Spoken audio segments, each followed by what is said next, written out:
நேரலையில் மிரட்டிய இடும்பன், நடுங்கிய தாதை நபர். இது குறித்து தான் இந்த காணொளியில் நம்ம காண இருக்கோம். நேற்றைய தினத்திலிருந்து நியூஸ்7 ஊடகத்தில் அவர் கலந்துக்கிட்ட அந்த நேரலை விடயத்தில் இடும்பவனம் கார்த்தி அவர்களை தாவைக்காவைக்கு ஆதரவு தெரிவித்த ஆனந்த் அப்படிங்கிற அரசியல் பிரமுகர். இதுவரைக்கும் அவர் அரசியல் விமர்சகராக இதுவரைக்கும் நம்ம பார்த்ததா எனக்கு நினைவில்லை. உங்களுக்கு நினைவு இருந்தால் சொல்லுங்கள்.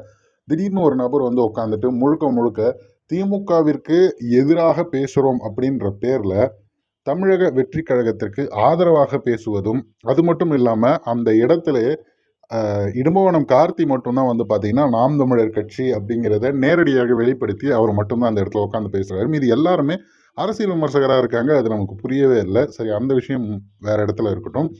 பேசும்போது பார்த்தீங்கன்னா ஒரு சரியான வகையில் கருத்துக்களை எதிர் வைத்தால் நம்ம நிச்சயமாக பதில் வைக்கலாம். ஆனால் அதற்கு மாறாக தனிப்பட்ட தாக்குதலோ இல்லை பகடி பண்ணுவது, ஏதோ ஒரு வகையில் அவங்களை கேலி கிண்டல் பண்ணுவதுங்கிற மாதிரி முயற்சித்தா அமைதியாக இருப்பதற்கு மற்ற கட்சியினரை போல நாம் தமிழர் கட்சி பிள்ளைகள் கிடையாது. அதனால தான் பார்த்தீங்கன்னா பேசும்போது ஒரு தவறான கருத்தை முன்வைக்கும் போது எடுத்த எடுப்பில் ஒரு 41 உயிர் போயிருக்கு, அது சம்பந்தமாக பேசியா அப்படின்னா அதற்கு போகாமல் இந்த டீ கப் இருக்குல்ல அப்படின்னு அவர் குடிக்க வைத்திருந்த அந்த டீ கப்பை எடுத்து டீ கப்பை விட, அதாவது டீயை விட இந்த டீ கப் ரொம்ப சூடாக இருக்குது, அது செய்ததை விட அதற்கு மேலே இருக்கக்கூடியது ரொம்ப சூடாக இருக்குன்னு சொல்லிட்டு மறைமுகமாக தாக்குறாங்களாம். அதாவது திமுகவை விட நாம் தமிழர் கட்சி ரொம்ப வீரியமாக இந்த விஷயத்தில் கோபப்பட்டு பேசுகிறாங்க அப்படின்னு களத்தில் நின்று இருக்காங்க. அவங்களுக்கு தான் வழி தெரியும்.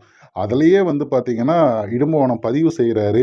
அங்கே இழந்தவர்கள் பொண்ணு பொண்டாட்டி 2 பேரும் இழந்து ஒருத்தன் நடுவில் நின்றுக்கிட்டு இருக்கான். அவன் என்ன வாழ்வையே முடிஞ்சு, இதுக்கு மேலே எதுக்கு அவன் வாழணும்? இன்னும் சொல்லப்போனால் அங்கே குழந்தைகள் இறந்தது மட்டும் இல்லாமல் இதுவரைக்கும் கண்ணால் பார்க்காத ஒரு குழந்தைக்காக ஒருத்தவங்க கதறதை பார்க்கும்போது என்ன பண்ணுறது? வாய் பேச முடியாத ஒருத்தவங்க அவங்க குழந்தைய இழந்து நிற்கிறாங்க. அதுக்கு நம்ம என்ன பதில் சொல்கிறது?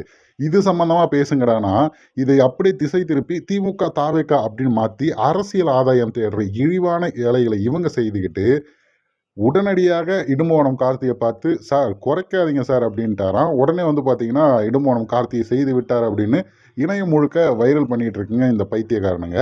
ஆனால் அதற்கு அதிலே அவர் பதில் சொல்லிட்டாரு. பட்டுனடே என்ன அப்படின்ட்டு வெறியாயிருவேன்ட்டு அதே நேரலையில் அவர் பேசுகிறாரு. பேசின உடனே என்னுடைய பேசுகிற அந்த நேரத்தை குறைக்காதீங்கிறத நான் சொன்னேன், நீங்கள் ஏன் அப்படி எடுத்தீங்க? நான் நேரத்தை குறைக்காதீங்கன்னு தான் சொன்னேன்னு சொல்லிட்டு உடனே பல்ட்டி அடிக்கிறான். அதை பற்றிலாம் இவங்களுக்கு எதுவும் இல்லை. அந்த முழு காணொலியெல்லாம் போட மாட்டாங்க. உடனே அதில் இருக்க அந்த சிறு துணுக்கை மட்டும் கட் பண்ணிவிட்டு இடும்பவனம் கார்த்தியை இழிவுபடுத்திட்டாங்க. உண்மையிலே சொல்கிறேன், இவர்களுக்கு இறந்து போன குடும்பத்தை நினைத்து துளி அளவும் கவலை கிடையாது. அதை வைத்து எப்படி அரசியல் ஆதாயம் தேடுவதுன்னு சொல்லி தான் திமுகவை எதிர்த்துட்டு இருக்காங்க.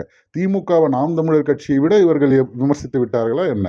ஆனால் திமுகவுக்கு இவர்கள் ஆதரவாக இருப்பது போல நம்மை கட்டமைக்கிறாங்களாம். ஆனால் முழுக்க முழுக்க எதிர்ப்பு இருந்தாலும் இந்த இடத்துல மக்கள் பக்கம் நிற்கணுங்கிற ஒரே காரணத்துக்காக அவங்க அந்த இறப்பில் போய் நின்னவர் இடும்பவனம் கார்த்தி. அவருக்கு வழி தெரியும், அதனால் அவர் அப்படித்தான் பேசுவார்.